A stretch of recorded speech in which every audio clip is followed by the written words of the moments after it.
Hello, everyone of Global News. My name is Ola, and we are things today. The first thing is that something is about to happen to Nigeria. Change is expected, or there's an expectation change. Um, Industry Act. The second thing that we're going to be talking in the US, right? TikTok. We've talked about TikTok. There's some information around TikTok and the update around the sale or the ban, and then South Africa goal to increase transparency in crypto assets, right? There's so much news. The idea of this session is that we talk about the news and how it affects. If you haven't already, please subscribe, share this video with a friend, and stick around. And of course, I want you to say hi. Say hi. I see people. Hi, say hi, say hi. I want to know where you are reaching out from. Let me see if I can put it up. Oh, I can't see that. Anyways, we start with Nigeria. The first of that Nigerian oil law is set for a radical reuse. Now, what is happening?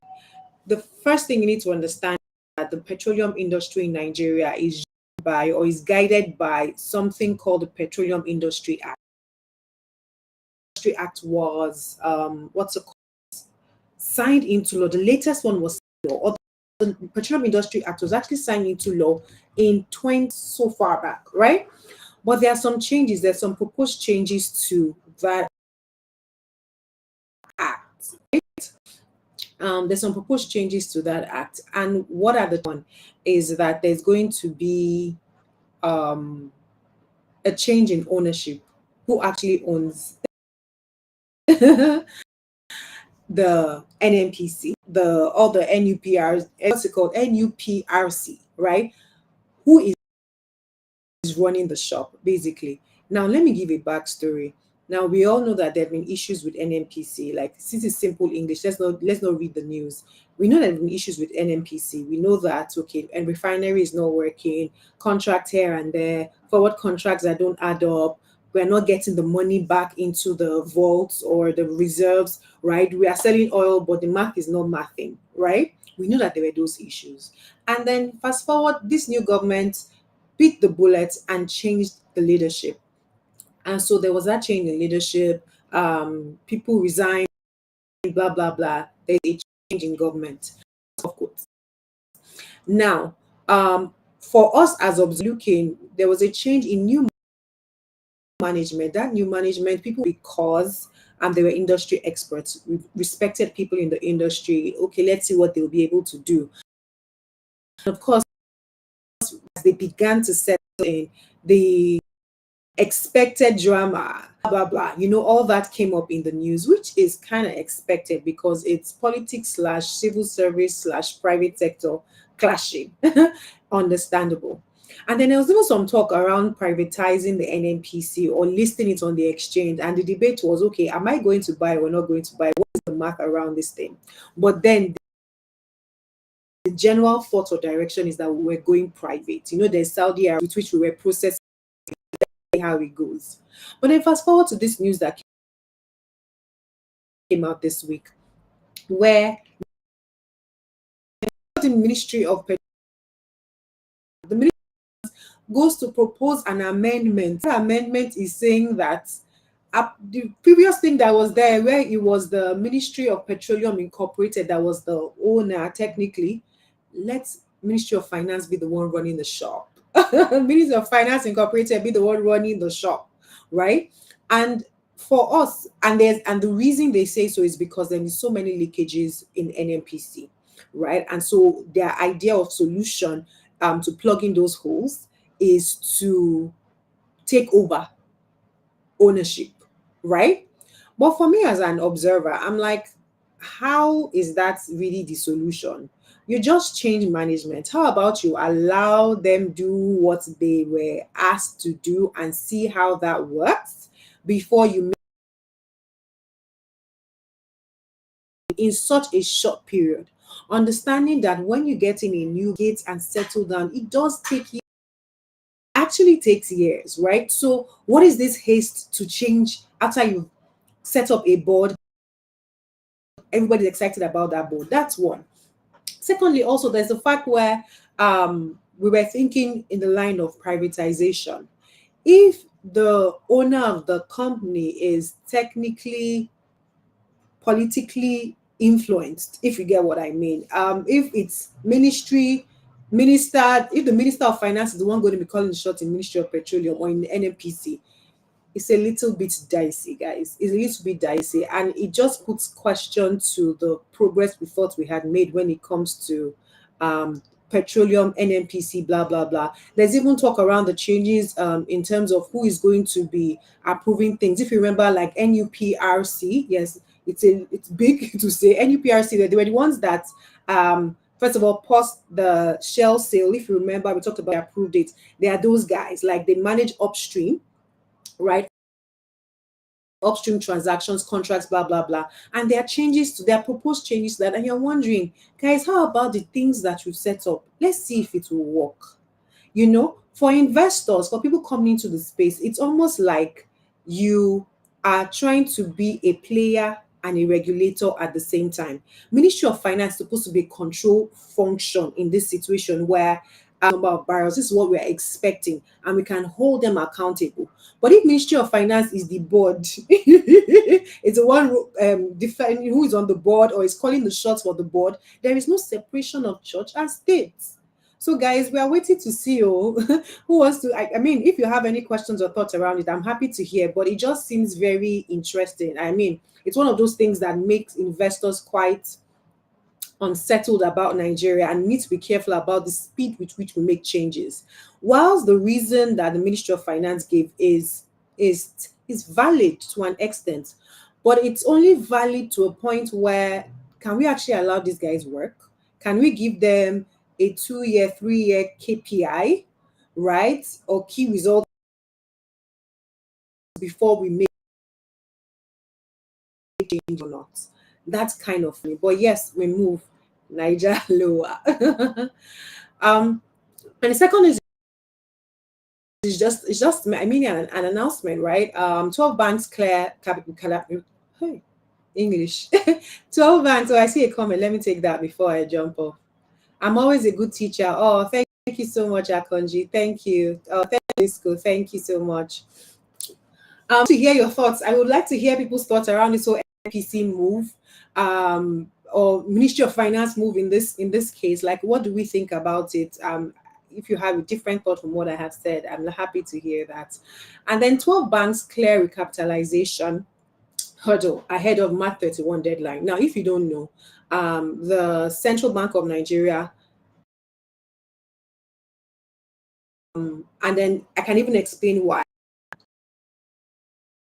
The first thing is that national bank, there's international bank, there's merchant bank, there are different classifications of banks. And each of them were given their own minimum capital requirement, not yet up minimum capital requirement. You need to upgrade, you need to cash in more capital in. Now, why did they do that? If you were not born,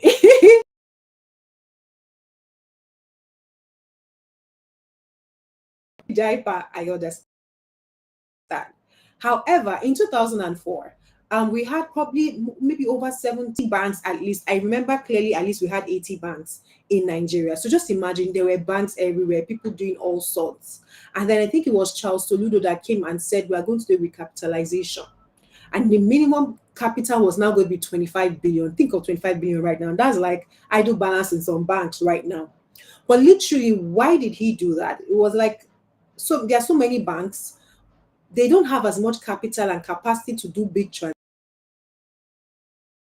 transactions. So let update the or get more capital. Why is this important? Because it is debt that runs the economy. Whether we agree or not, the fact that it is one. Number two, even though we know that interest rates are high, see, companies are still thriving with those interest rates high. Let me know it's worth thriving. So companies are still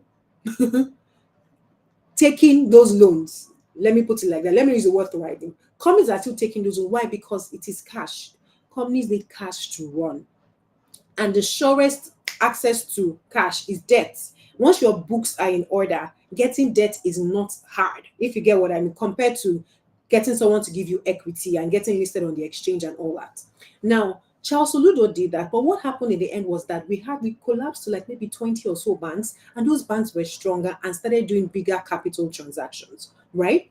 Now, the government has said that we want to move to a $1 trillion economy by XXXXX. I think it would be a miracle, but I think that number is possible. I'm not sure about the timeline, right? However, what the central bank is doing right now with this capital recapitalization drive is that it is strengthening the banking system so they can support that growth. So what you would see is that banks are declaring bigger profits. Banks are doing, like, if you see any banks financials. Why? Because they have more cash. If you understand what I mean. Hi, Ella. Nice to see you. If you understand what I mean. So that's why those things are important. Now, what happened the last time we did this? Some banks collapsed into one. So maybe three banks merged. Now, don't think I don't. I'm sure you were shocked. Like, collapse? No, it's not like that. So some banks merge into one. So if you see like a UBA, for example, UBA was maybe like a standard trust, and then the original UBA, and there's some other banks that they came together to become UBA. And so there are a couple of them. I think I can't remember, even Intercontinental. There's some banks, they should just merged. I can't remember the name because it's been a while. But the banks that you see right now, some of them weren't just one bank. They actually merged to become what they are right now. And the expectation is that if you are not able to meet that capital requirement, the central bank will force you guys to merge eventually, because you can't shut down. Yeah, you just have to agree. Some negotiations will be done. But in the end, what will happen? You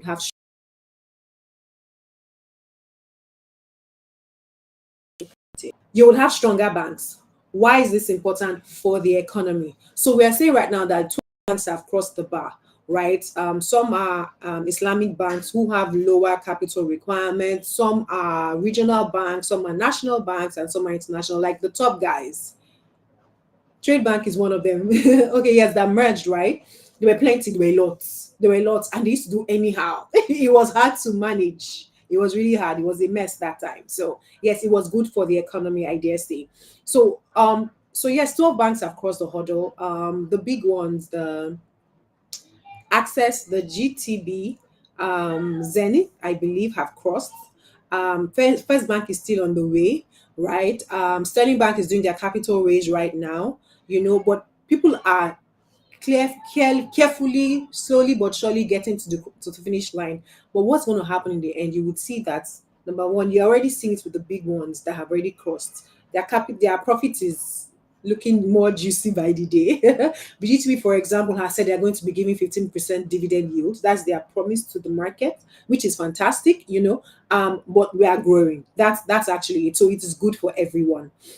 I just wanted to stop here to say that, see, we talk about news here, but these sessions are powered by the Money with Club. And the Money with Club is one of three expressions of our company, right? Where we have the school, we have the media, and we have the club. And one of the things that we're working on right now is that we have a workshop. If you are someone who goes to work, create a strategic plan at work, 5-year plan, and then when you come into the year, you have your 1-year plan, you have your quarterly check-ins, blah, blah, blah. The question is, have you ever done that for yourself as an individual?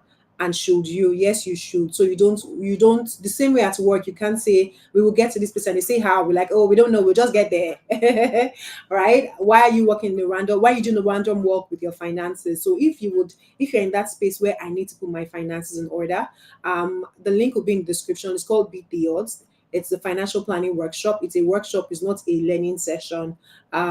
Check it out. Link will be in the description box. And I also drop a video on a testimonial from someone who attended, who is based in the United States.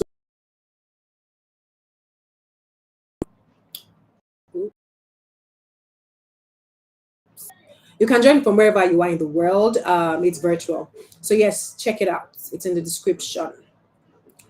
Now, the final news is that is South Africa, or what is South Africa doing? They are joining the global efforts to increase transparency in crypto assets. So this one is quite interesting because there's a tax angle to it, and there's the okay, let's join, let's be sharing data. So basically, they have agreed that whatever crypto transaction that is done within their space, they would report it, and they report it to be transparent. It will be reported. Now, why is this important to them? Because on one side, there's this thing where crypto is now the new, what's it called? Please, what's this thing called where they where you can hide your money and the taxman will not find it? I can't remember this. Safe havens, like crypto had become the safe haven where you don't want to pay taxes, you just hide it there, nobody knows what's happening, right? So South Africa is like, nah, nah, nah, you can't continue this here. We need to know what's happening. We need to be able to get our taxes from you. So yeah, I think for me, it is just the reason why I'm picking this news is that we've talked about these things from America, setting up those new laws to strengthen the crypto markets in the states. To different countries that gradually just picking up, to Japan. Yes, I talked about Japan recently, and where the Minister of Finance saying that everyone should have crypto in their portfolio, and now South Africa. But what's happening is that companies are gradually adopting. So if you plan to be alive for like the next 30 years at the minimum. In fact, if you plan to be alive in the next 20 years, the way payments will be done is going to shift significantly. So you need to like get with it some way or the other. In fact, there was some news I saw. I didn't really look into it, but basically, I think it was Google trying to do something with crypto payments with MasterCard and blah blah blah. Long and short, the game is changing in front of us, right? In front of us, right? So please wake up and all. Thank you so much, everyone. These sessions are every week. If you have any questions, if you want me to discuss anything, or you see some news and you don't really understand, feel free to drop in the comments. Feel free to follow me on social media. I'm Ola Oladele everywhere, and see you next week. Bye. Let me share the screen. I'll be sharing my screen for you to see the testimonial. Yeah, for Beat the Odds. Link is in the description. Everyone, my name is Uzoma Bichofo.